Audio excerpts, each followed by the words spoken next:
সমস্ত বিউটি, তারপরে 6 থেকে 8 মাস পর্যন্ত প্রথমত এই আধা শক্ত খাবার বিউটি খাবে মায়ের পেটের দুধের সাথে।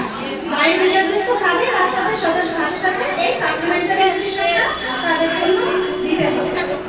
আর 8 মাস থেকে মানে 8 মাসের পরে 9 মাস থেকে 12 মাস পর্যন্ত তাদের আরেকটু মানে সলিড ফুড দিতে হবে, তখন আরেকটু পরিমাণেও বাড়বে, দিনে 3-4 বার দিতে হবে।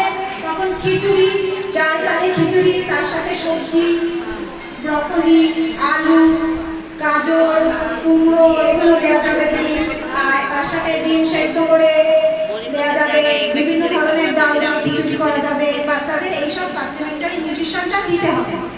তো এইগুলো তো নতুন মায়েদের আপনাদের গিয়ে বোঝাতে হবে। দিদিমণিদের কাজ কি? দিদিমণি স্কুল থেকে যেটা সাপ্লিমেন্টারি নিউট্রিশন দেওয়া হয়, ডিম খিচুড়ি, সেটা তো বাচ্চারা খাবে, মায়েদেরও দিতে হবে। আর তার সাথে আপনাদের উচিত